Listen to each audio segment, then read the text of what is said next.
नमस्कार प्रेक्षकांनो, मालिकेच्या आजच्या भागामध्ये आपल्याला खूपच जबरदस्त असा ट्विस्ट पाहायला मिळणार आहे। तो म्हणजे की आता इकडे अद्वैत जो आहे तो कलाला आणण्यासाठी कलाच्या माहेरी जाणार आहे आणि अक्षरशः कलाच्या विनवण्या करणार आहे, कलाची माफी मागणार आहे, हे आपल्याला पाहायला मिळणार आहे। पण हे कशासाठी तो करणार आहे तर आबांची इच्छा आहे म्हणून। आणि तेच आता अद्वैतने माती खाल्लेली आहे। त्याने तिथं स्पष्ट सांगितलेलं आहे की आबांचं असं म्हणणं आहे की घरी पूजा आहे आणि तू घरी चल, तू चांदेकरांची सून आहे आणि चांदेकरांची सून घरी आली पाहिजे अशी आबांची इच्छा आहे, असं तो तिथे जाऊन सांगत आहे। आणि तिथेच कला त्याच्यावरती भडकताना पाहायला मिळणार आहे। त्याचबरोबर अद्वैत आणि कला दोघंही एकत्र येणार आहेत, ते दोघं एकमेकांच्या मिठीत येणार आहेत। तेव्हा मात्र संगीताला खूपच भारी वाटणार आहे, हेही आपल्याला पाहायला मिळेल। अशाच अपडेटसाठी चॅनलशी त्याचबरोबर कनेक्टेड राहा। हा व्हिडिओ शेवटपर्यंत पहा, कारण इकडे राहुलने जो गोंधळ घातलेला आहे, अद्वैतच्या कॉफीमध्ये ज्या गोळ्या टाकलेल्या आहेत त्यामुळे नक्की काय होणार आहे, त्या गोळ्या त्यांनी कोणत्या प्रकारच्या टाकलेल्या आहेत तेही आपल्याला पाहायला मिळेल। तर प्रेक्षकांनो, चॅनलवरती नवीन असाल तर चॅनलला सबस्क्राईब करा, व्हिडिओला लाईक करा। तुमचा लाईक हा आमच्यासाठी लाख मोलाचा आहे। तर इकडे आता अद्वैत त्याचबरोबर सगळेजण कॉफी प्यायला बसलेले असतात आणि मग अनामिका जी आहे ती येते आणि सगळ्यांसाठी कॉफी चहा सगळं तिनं बनवलेलं असतं आणि ती घेऊन येत असते। जी मूर्ख नाईन आहे ती तिथं तोंड बघत बसलेली आहे। आणि त्याचबरोबर आबा म्हणत असतात की अद्वैत, तुला आम्हाला जशी तुझ्या बायकोची इथं काळजी वाटत आहे, तिची कमी जाणवत आहे, या घरची सून म्हणून, या घरची लक्ष्मी म्हणून तुलाही तसं वाटत नाही आहे का रे? तुझी बायको इथं नाही येते? अद्वैत म्हणतो की हो बरोबर आहे, आबा जे म्हणतायत ना त्यामध्ये खरं तर तथ्य आहे, आबा जे बोलतायत ते खरं वाटतंय, असं अद्वैतचं बोलणं सुरू झालेलं असतं। त्याच वेळी इकडे आबा शांत होतात आणि मग तिथे आलेली असते ती म्हणजे रजनी। आणि रजनी म्हणते की आज चहा आणि कॉफी, आबा चहा आणि कॉफी जी आहे ती अनामिकाने बनवलेली आहे। मग आबांना चहा द्यायला सांगितला जातो। इकडे रोहिणीला कॉफी दिली जाते। मग रोहिणी कॉफी पिते आणि म्हणते छान झाले, खरंच छान जमले, पण जरा गोडीला कमी झालेली आहे, असं ती सांगत असते। आणि तेव्हा मात्र इकडे जेव्हा ते ऐकलं जातं तेव्हा मात्र धक्का बसलेला असतो, कारण रोहिणी म्हणालेली असते की जी कॉफी आहे त्यामध्ये गोड कमी आहे। आणि इकडे राहुलला म्हणत असते की तुला तुझं काम करायचं आहे, लक्षात ठेव। आणि मग अनामिका सांगते की काय झालं माहिती आहे का, की अद्वैत दादांना साखर कमी लागते ना, त्यासाठी मी कमी टाकलेली आहे, असं ती सांगू लागते। आणि त्याचबरोबर रोहिणी म्हणते की नाही, साखर खाल्ली पाहिजे। मग आबाही बोलतात की एवढी पण साखर बंद नाही करायची, डॉक्टरांनी काय सांगितलं माहिती आहे ना, असं रोहिणी बोलायला सुरुवात करते। त्यासोबतच इकडे या सर्व गोष्टी चालू असतात आणि त्यानंतर इकडे पाहायला मिळतं की रोहिणीची ही सगळी नाटकं असतात आणि सोहमला ती खुणवून सांगत असते की तुझ्या लक्षात आहे ना काय करायचं आहे ते। आणि मग साखर आणायला सांगितली जाते। तोपर्यंत सोहमने ज्या गोळ्या असतात त्या गोळ्या हातामध्ये काढून घेतलेल्या असतात आणि त्या ज्या गोळ्या आहे त्या गोळ्या तो त्या कॉफीमध्ये मिक्स करत असतो।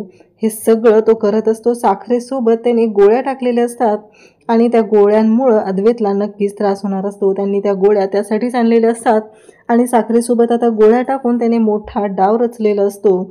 आणि त्याचबरोबर तो सांगत असतो की हे अद्वैत दादा, माझं एक काम आहे, म्हणजे बघ ना तो नंबर कोणता आहे मला कळत नाही आहे, त्याचा 4 वेळा कॉल आलेला होता आणि तो जो कॉल आहे तो बघ ना, तो कोणता नंबर आहे, 41 नंबरवरून मला कॉल आलेला आहे।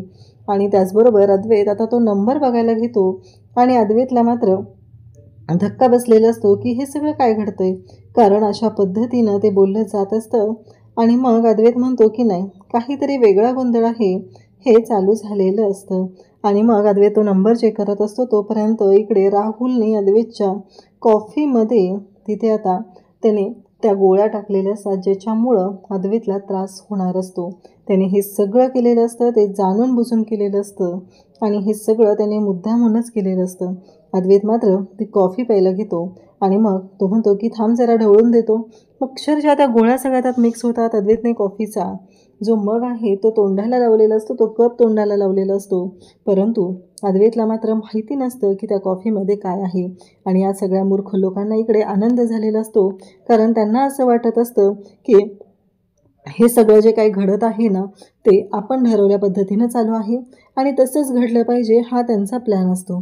इकडे अनामिका त्याचबरोबर आबा सगळेजण तिथं असतात.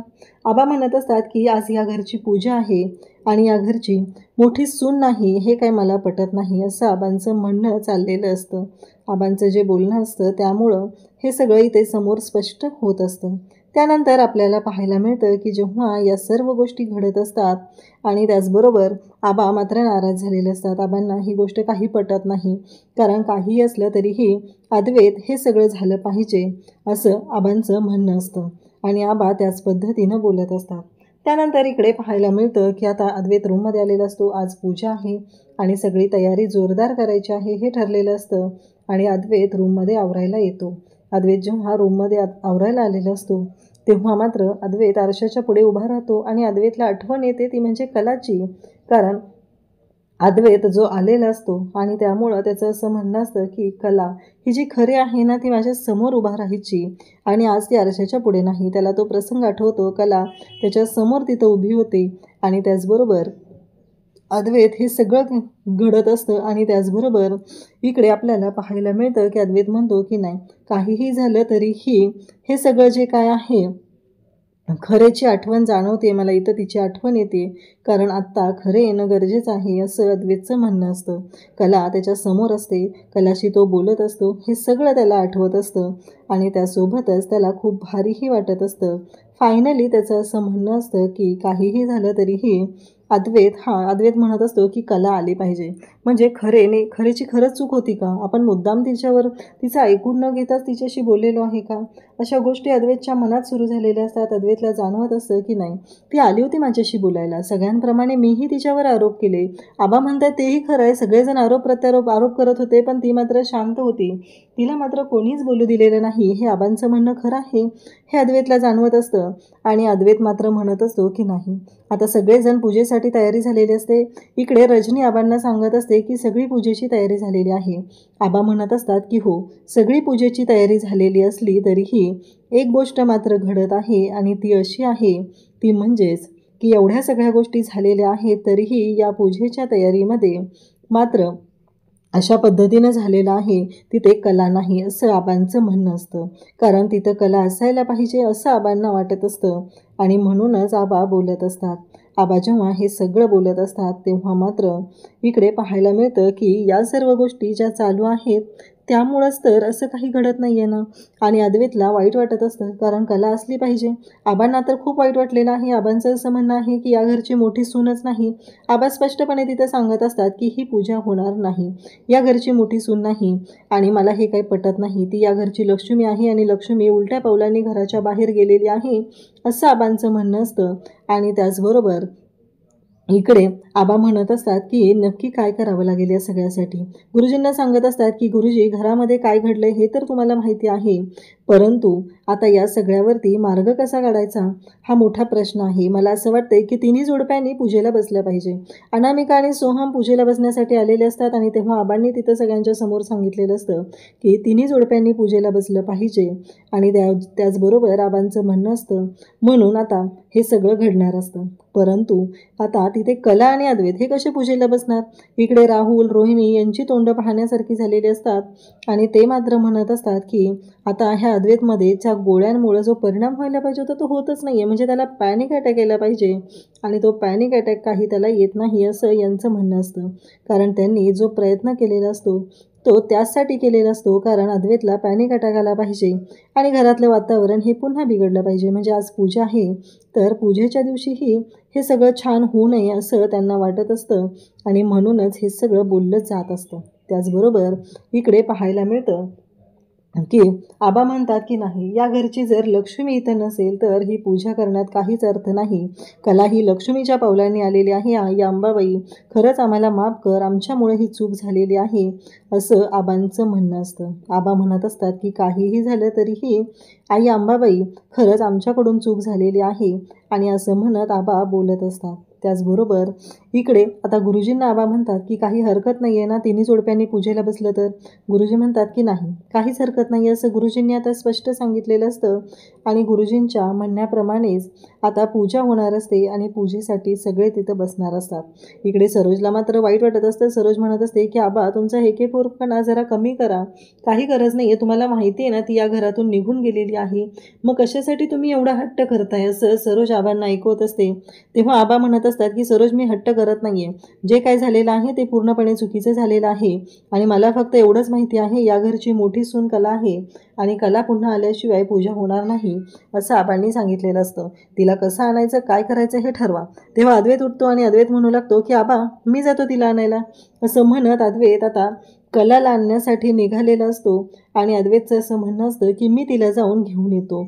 असं म्हणत अद्वैत जायला निघालेला आहे आणि त्यासोबतच अद्वैतचं असं म्हणणं आहे की मी जातो. अद्वैत लगेचच तिथल्या प्रसादाची जी एक पुडी आहे ती उचलतो आणि म्हणतो की मी चाललेलो आहे, कारण मी खरेंना मिस्टर आणि मिसेस खरेंना प्रसाद द्यायला आलेलो आहे हे कारण सांगेल. आणि असं म्हणत देवाच्या समोर हात जोडतो आणि ती प्रसादाची पुडी घेऊन अद्वैत निघालेला असतो.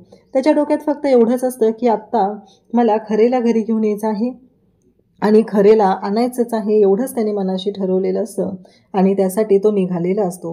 अद्वैतने देवाच्या समोर हात जोडलेले आहेत आणि खरेला घेऊन यायचं आहे, कारण त्याचं मन त्याला सांगत आहे की कला ही आली पाहिजे आणि म्हणून त्याला आणायचं आहे. आता तो तिथं जाऊन जी काही कारणं सांगणार आहे त्याच्यामुळं गोंधळ होणार आहे हे जरी खरं असलं तरी त्याला त्याच्या मनापासून वाटत आहे की कलाला आणायचंच आहे, म्हणून अद्वैत निघालेला असतो. इकडे कलाच्या घरी सगळेजण इकडे आपल्याला पाहायला मिळतं की कलाच्या घरी सगळे बोलत असतात आणि संगीता त्याचबरोबर हे सगळेजण बोलत असतात. आणि त्याचबरोबर हे जेव्हा चालू असतं संगीता म्हणते की चला जाऊ द्या, हे सगळं काहीतरी कारण आहे आणि असं म्हणत ती बोलत असते. संगीता म्हणत असते की ठीक आहे आता घरातलं वातावरण तर झालंय ना व्यवस्थित, असं संगीताला वाटत असतं. आणि संगीता म्हणत असते की फायनली कला आता पेपर जे आहेत ते कट करायला घेते आणि पेपर कट करून तिला ते दुकानावरती द्यायचे असतात, मिसळीच्या स्टॉलवरती द्यायचे असतात आणि त्यासाठी तिचं हे सगळं चाललेलं असतं. आणि तेवढ्यातच कलाला आवाज येतो तो म्हणजे चांदेकरच्या गाडीचा आणि कला म्हणू लागते की चांदेकर आलाय, चांदेकरच्या गाडीचा आवाज आहे हा, असं कला बोलत असते. आणि त्याचबरोबर कला म्हणत असते की नाही काहीतरी मला वेगळा भास होतोय की काय.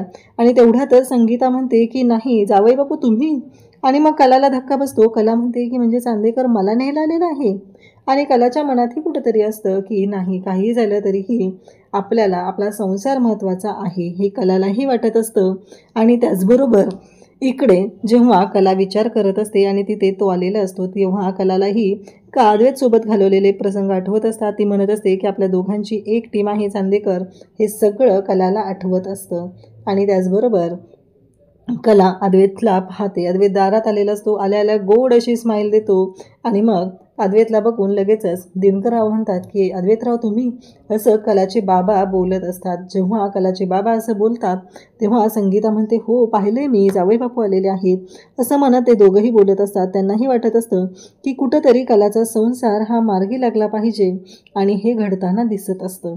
कलाला पण खूप छान वाटत असतं म्हणजे चांदेकर मला घ्यायला आलेला आहे.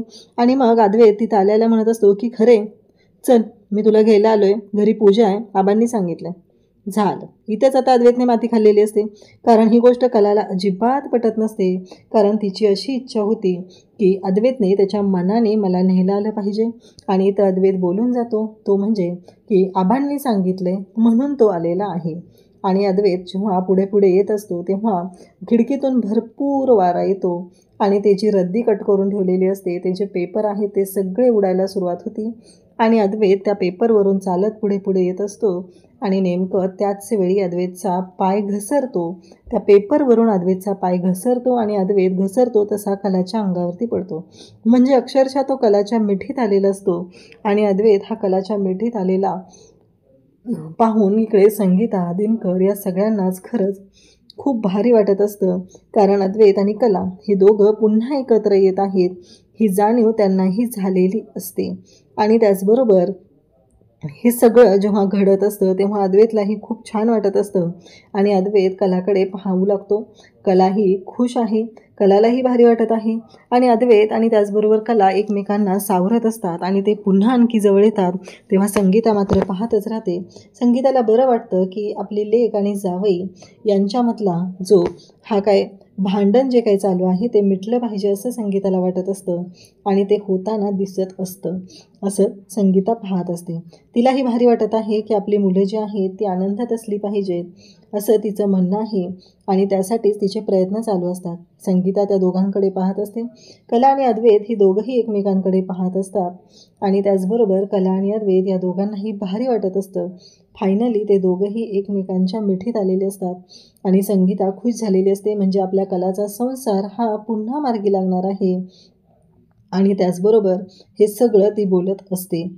आणि त्याचबरोबर इकडे पाहायला मिळतं की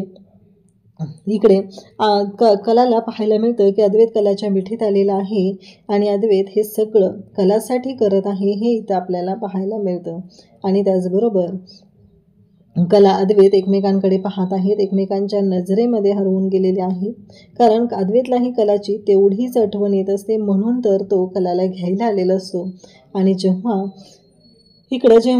पाहायला मिळतं की कला त्याचबरोबर संगीता हे सगळं घडत असतं तेव्हा एकमेकांकडे पाहत असतात. कारण संगीताच्या मनात असतं की आपल्या मुलीचा संसार सुखाचा झाला पाहिजे आणि फायनली तो संसार सुखाचा होतानाच पाहायला मिळतो.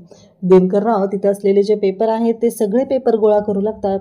कारण त्यांना असं वाटत असतं की हे जे पेपर पडलेले आहेत हे आणि ते म्हणू पण लागतात की काय झालं माहिती आहे का, दुकानावर रद्दी न्यायची होती ना, ते पेपर इथं होते आणि ते चुकून पडलेले आहेत असं ते सांगत असतात. अद्वैत म्हणत असतो की आज घरी पूजा आहे, खरेला न्यायला आलो आहे मी असं अद्वैत सांगत असतो. आणि अद्वैतचं म्हणणं आहे की खरेनं घरी आलं पाहिजे. अद्वैतला मनापासून वाटत आहे म्हणूनच अद्वैत कलाला न्यायला आलेला आहे हे सांगत आहे. आबांची अशी इच्छा आहे की आज पूजा आहे आणि घरच्या सुनेने लक्ष्मीने घरी आलं पाहिजे असं अद्वैत बोलायला सुरुवात करतो. तेव्हा मात्र तिथं कला पाहत असते. कलाचा पारा चढतो. कारण कलाला अशी अपेक्षा होती की अद्वैतनं असं म्हणणं गरजेचं आहे की तो मनापासून तिला न्यायला आलेला आहे. पण इकडे अद्वैत मात्र बोलतो काय तर आबांची अशी इच्छा आहे म्हणून मी न्यायला आलो आहे. आणि कलाला राग येतो. मग अद्वैत म्हणतो ठीक आहे मी आबांना कॉल करतो असं म्हणत अद्वैत हा आबांना कॉल करतो आणि आबांना सांगू लागतो. आबा तिकडे असतात. अद्वैत आबांना म्हणत असतो की आबा मी इथं खरेंच्या घरी आलेलो आहे पण खरे काही ऐकत नाही, खरे नाही म्हणते. आबा म्हणतात काय झालं. तेव्हा अद्वैत सांगत असतो की हो. आणि मग इकडे सरोज असते. आता सरोजला तर हे सगळं ऐकायचं असतं. सरोजला तिच्या मनाप्रमाणेच पाहिजे असतं. आता अद्वैत तिथे गेला आहे तरीही ती मुलगी येत नाही आहे ही गोष्ट आता समोर आलेली आहे. आबा म्हणत असतात की नक्की काय झालं. तेव्हा अद्वैत सांगू लागतो की थांबा मी तिच्याकडेच फोन देतो. कला मात्र बोलायची नाही म्हणत असते. तेव्हा आबा म्हणत असतात की अगं कला. तेव्हा कला म्हणते हां आबा बोला.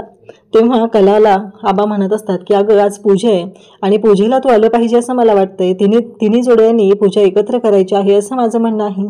त्यावर कला म्हणते की आबा कसं आहे माहिती आहे का, प्रत्येक वेळेस मीच नातं किती बाजूने करू. हा डिवोर्स पेपर घरात आणून ठेवतो आणि त्याचबरोबर कम्पॅबिलिटी असे मोठमोठे शब्द तो नात्याला लावतो. समानता आणि भिन्नता नात्याची शोधू लागतो. मला सांगा लग्न करून मला त्या घरात चांदेकरनं आणलं, माझ्या गळ्यात मंगळसूत्र चांदेकरनं घातलं, त्याचबरोबर चांदेकरनं मला ह्या सगळ्या गोष्टी सांगितलेल्या आहेत, चांदेकरमुळं ह्या सगळ्या गोष्टी घडलेल्या आहेत. हे जेव्हा चालू असतं तेव्हा कला म्हणत असते पण आबा एक गोष्ट लक्षात ठेवा, कारण काहीही झालेलं असलं तरीही चांदेकरनं मला त्या घरात आणलेलं होतं आणि आता हे एवढे मोठे मोठे शब्द हा चांदेकर वापरत आहे. त्यामुळं मला कळतच नाही आहे की माझं काय चुकलेलं आहे. कारण त्या घरामध्ये मला तुम्ही किंवा Saroj madam, Rajani madam, Rohini madam कोणी नाही आणलेलं. माझ्या गळ्यात मंगळसूत्र कोणी घातलं होतं तर चांदेकरनं घातलं होतं असं कला बोलत असते. तेव्हा मात्र आबा म्हणत असतात पण अगं कला आत्ता ये ना तू. तेव्हा कला म्हणते की नाही आबा मी नाही येऊ शकत, कारण माझा स्वाभिमानही तेवढाच महत्त्वाचा आहे. कारण चांदेकरला काय वाटते हेही तेवढंच महत्त्वाचं आहे ना. कारण चांदेकरला तर नाही वाटत, मला तर असं वाटतंय की चांदेकरचीच इच्छा नाही आहे की हा संसार टिकवायची.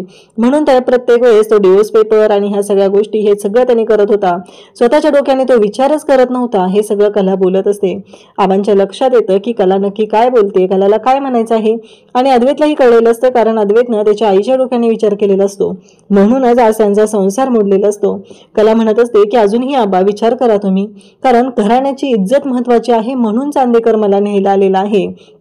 त्याला मनापासून जराही वाटत नाहीये की तिला बायको म्हणून घरी घेऊन यावं. पण मला एक सांगा आबा, आमच्यामध्ये काय झालं हे तुम्ही सगळ्यांनी पाहिलेलं आहे. आणि मला सांगा की आता आम्ही पूजेला बसणार आहे, ते अगत्य करायचं आहे, एक दाम्पत्य म्हणून बसणार आहे, हे कसं शक्य आहे आबा? देवाला तरी कसं फसवायचं आबा? असं कला बोलत असते. कलाचं म्हणणं असतं ते आबांना पटत असतं. आबा म्हणत असतात की हो, तुझंही म्हणणं बरोबर आहे, असं आबा बोलत असतात. कारण काहीही असलं तरीही कलाचं जे म्हणणं आहे त्यामध्ये तथ्य होतं आणि कला जे बोलत आहे ते अगदी बरोबर आहे, ही गोष्ट आबांना पटलेली असते.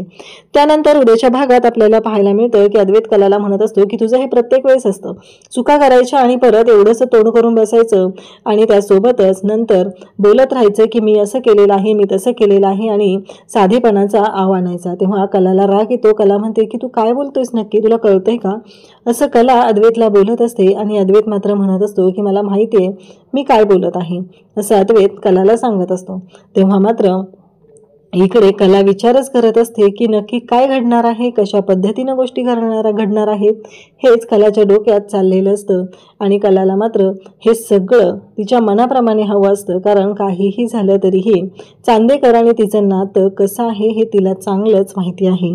आणि मग कला रागाने आतच निघून जाते. कला तिथे थांबतच नाही. अद्वैत मात्र तिथे आलेला असतो. अद्वैत तिला माफी मागत असतो आणि तेव्हा तो म्हणतो की ठीक आहे, आता ती येत नाहीये तर मी काय करणार आहे, असं कलाच्या आईबाबांना तो सांगतो आणि तिथून निघालेला असतो. आणि कला रूममध्ये जाते, रूमचा दरवाजा बंद करून घेते आणि कला जी आहे ती पुन्हा बाहेर येते आणि तेव्हा कला पाहत असते. तेव्हा अद्वैत निघालेला असतो. अद्वैतने स्पष्ट सांगितलेलं असतं की आता मी निघालेलो आहे, मी तिला न्यायला आलेलो आहे, पण तिला यायचं नाही. इकडं संगीता दिनकररावांना म्हणत असते की अहो काय करायचं, ही पोरगी ऐकतच नाहीये, कशा पद्धतीनं तिच्याशी बोलायचं आहे, हे सगळं ती विचारत असते.